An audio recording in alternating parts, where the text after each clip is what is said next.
What's good? Welcome back to the channel. Today we got to do an oil change on this guy, 2021 Chevy Equinox. So just wanted to go ahead and show how easy slash not easy. As long as you got a jack and a jack stand, I always use one of those guys over there for safety. So let's get to it. Come right down under the vehicle. Matter of fact, let me get my tripod to help you guys out a little more. All right, so you're gonna need a drain plug, and it's not too far. Come straight down. There's your drain plug, and look up, there's your oil filter, okay? So not too bad on the location. So let's set up and be right back. All right, so we back up under here. You're gonna need a 15 millimeter for your drain plug, or an Allen. I'm not quite sure. Is that an Allen? No, that's a torque. So it looks like a T40, but make sure your wrench is set righty tighty, lefty loosey. So right is tight, you hear the click, you're going right when you turn it without the click, and left, make sure your switch is, and it's going to turn left without the click. All right, so let's get this off.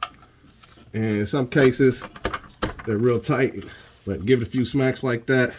Had one pretty tight the other day, so hopefully I wasn't blocking the cam, but got this guy to break free. Now you want to make sure you break both of them free before you drain your oil, because the car has to have oil in it at all times. So let's say you dropped your filter and you couldn't get this loose, so you basically have to leave it full with dirty oil and put you a new filter on because you couldn't get your drain pan plug loose. All right, so from there we're gonna grab this guy and make sure we can get it loose too. And it should only be hand tight as far as tightening it going back. This one's pretty tight, so we're gonna work with it. You can see how I'm crushing it a little bit, but happens sometimes. I get old.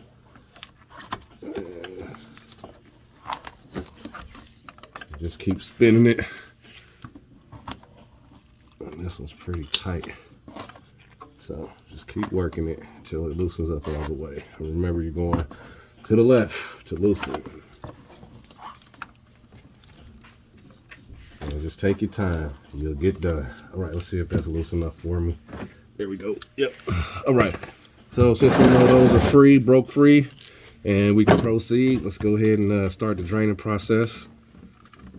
And since they're so close, we're gonna drain both of them at the same time. And there we go.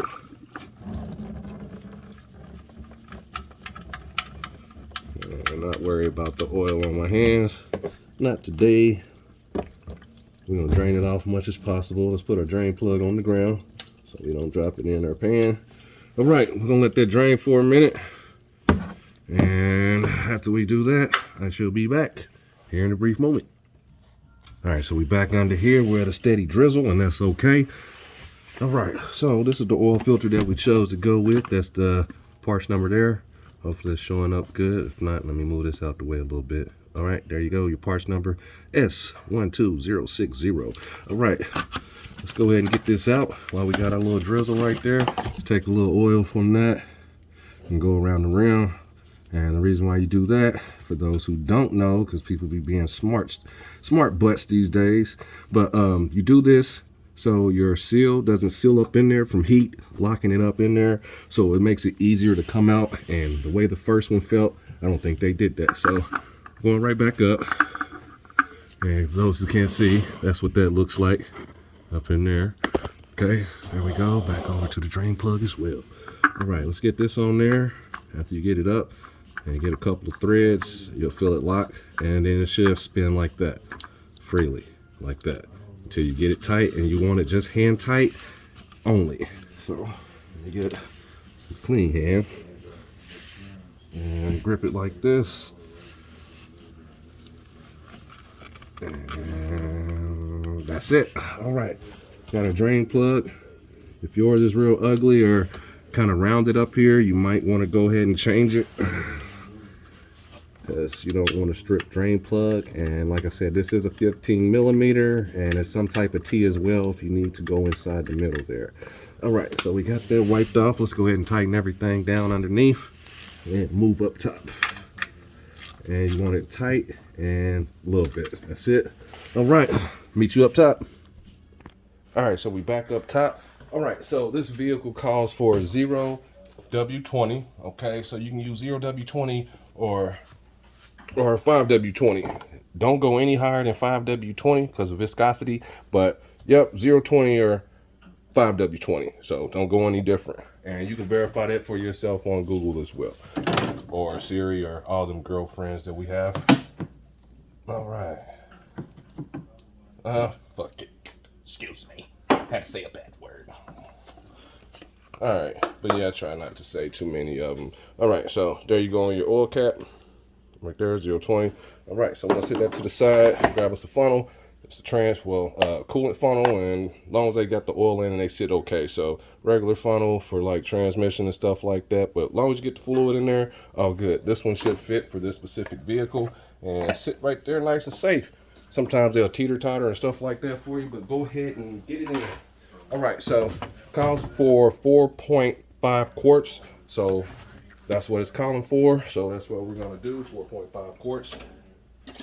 All right. But yeah, that's the process on changing the oil on this guy. And it's not too hard, but if you have the equipment, you can get it done. So we're gonna proceed on filling this guy up. Remember to dip your stick 3 times after. And for those who don't understand that, I will show you here in a moment, but I'm gonna pause this so I'm bored you with filling it up. 4.5 quarts, okay? And let's do it. All right, so you wanna let your oil settle for at least about 5 minutes so it get down to the drain pan so you can get an accurate read. You don't have to, especially when you know the oil capacity, but it's always good, rule of thumb, to check the dipstick at least 3 times. So make it a habit if possible. And I check my oil, even though I change it at least 2 weeks to a month, or at least once a month, because engines burn oil sometimes, and through the years they will burn oil. So just wanted to add that. So let's check this, and for those who don't know, let's show. All right, so up here you have this hatch area right here. This is your low point, so this is your dot, this is your tip. So that's letting you know your oil is low. You want to be in the safe zone, which is the hatches right there, and you want to be at the top of this dot right here. So let me dip this, and don't check your oil like this with your tip up. Always check it down so you get an accurate reading because of gravity. So just to say that, because it's going to run, if you're holding it up, it's going to run down towards the handle here. All right, so that's 2, and you check both sides. Okay, you want to see your oil on both sides at the same spot. If it's not on both sides, it means there's not enough oil in there. So let's do it one more time. That was number 2. And number 3, right there. You want it to glow. And you see the thickness on the tip, we're about to drip. All right, so we are at our correct oil capacity. So 2021 Chevy Equinox. And this is the 4-cylinder. So hit the thumbs up, like, subscribe. Hopefully this helps you out on your oil change. And if you don't want to see my notifications, if you don't want to see my content all the time, just turn off the notifications and subscribe anyway. But everybody has different cars, so that's why I'm saying that, because you get a whole bunch of different cars popping up, because I'm going to get a lot of videos in. But yep, this is it. To the next one. I'm out.